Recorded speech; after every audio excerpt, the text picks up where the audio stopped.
आज के डिजिटल दुनिया में सुविधाओं के साथ साथ साइबर ठगी के मामले भी तेजी से बढ़ रहे हैं। इन्हीं मामलों पर लगाम लगाने और लोगों को जागरूक करने के लिए मध्य प्रदेश पुलिस साइबर सुरक्षा अभियान चला रही है। इन्हीं मामलों को लेकर हमारे संवाददाता आशीष साहू ने नरसिंहपुर जिले के गोटेगांव एसडीओपी मनीष त्रिपाठी से खास चर्चा की। त्रिपाठी ने क्या कहा, सुनिए। रुको, सोचो, समझो, फिर कुछ कार्रवाई करो। जिस तरह से साइबर ठगी के मामले सामने आ रहे हैं, जिसके चलते मध्य प्रदेश पुलिस द्वारा साइबर सुरक्षा अभियान चला रही है। इस वक्त हम मौजूद हैं नरसिंहपुर जिले के गोटेगांव में। हमारे साथ हमारे एसडीओपी थाना गोटेगांव मनीष त्रिपाठी जी मौजूद हैं। आइए हम सीधा जानते हैं कि इस अभियान का क्या उद्देश्य है और किस तरीके से लोगों के बीच यह जागरूकता लाने का कार्य कर रहे हैं। सर, क्या अभियान चलाया जा रहा है और क्या उद्देश्य है इस अभियान का? सभी को नमस्कार। मध्य प्रदेश पुलिस मुख्यालय भोपाल के द्वारा पूरे प्रदेश में 24 जून से लेकर 8 जुलाई तक एक वृहद जन जागरूकता अभियान जो साइबर अपराधों के खिलाफ है चलाया जा रहा है, जिसको सेफ क्लिक 2.0 नाम दिया गया है। इस अभियान के तहत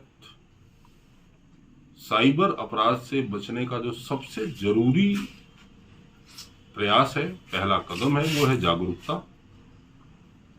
हर आदमी के पास उसकी समस्त व्यक्तिगत जानकारी उसके मोबाइल में है और आज के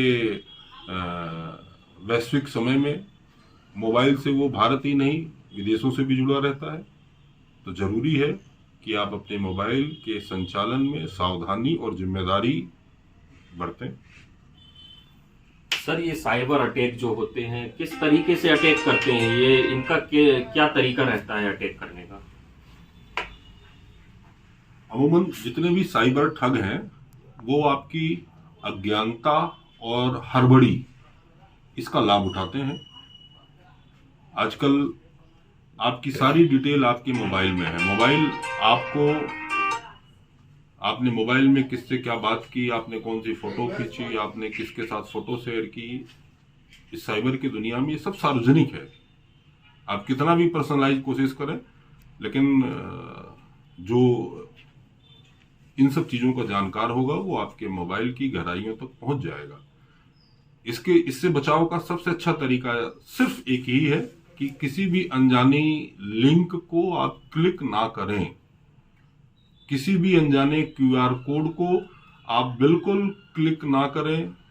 किसी भी अनजाने व्यक्ति, किसी भी छद्म नाम से मांगे जा रहे, चाहे वो बैंक के नाम से, चाहे पुलिस के नाम से, चाहे किसी सरकारी एजेंसी के नाम से, कोई भी एजेंसी आपसे आपका ओटीपी और सीवीवी बैंकिंग डिटेल मोबाइल से नहीं मांगती। इसको ध्यान रखें। जिसने मांगा है मतलब आपको ठग अपने चंगुल में लेने का प्रयास कर रहा है। सर, जैसा कि अगर मेरे साथ साइबर ठगी होती है तो मेरे को सर्वप्रथम क्या करना होगा, किस नंबर पे कॉल करना होगा? संपूर्ण भारत के स्तर पर एक राष्ट्रीय हेल्पलाइन नंबर है 1930 1930, याद रखिए। किसी भी मोबाइल फ्रॉड, बैंकिंग फ्रॉड होने की स्थिति में आप तत्काल इस नंबर पर कॉल करके अपनी सूचना, अपनी शिकायत दर्ज कराएं। ये 24 घंटे खुला रहने वाला नंबर है और उस पर बहुत सारी एजेंसियां एक साथ काम करना शुरू कर देती हैं।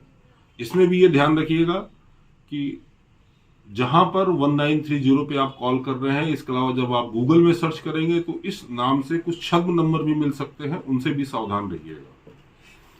सर, एक और सवाल कि जैसा कि डिजिटल अरेस्ट होता है, सर ये डिजिटल अरेस्ट कानूनी भाषा में है कि नहीं, और ये है तो क्या है? डिजिटल अरेस्ट जैसी कोई भी वैधानिक प्रक्रिया नहीं है। गिरफ्तारी के लिए डिजिटल अरेस्ट शब्द साइबर ठगों के द्वारा बनाया गया शब्द है।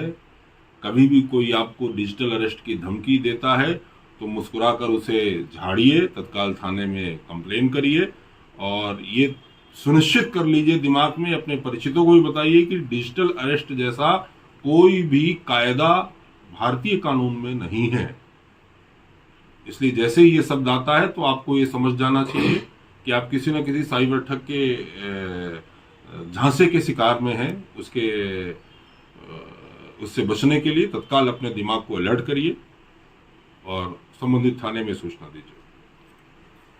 ये थे हमारे साथ नरसिंहपुर जिले थाना गोटेगांव के एसडीओपी मनीष त्रिपाठी, जिन्होंने साफ तौर पे बताया किस तरीके से साइबर ठगों से बचा जा सकता है।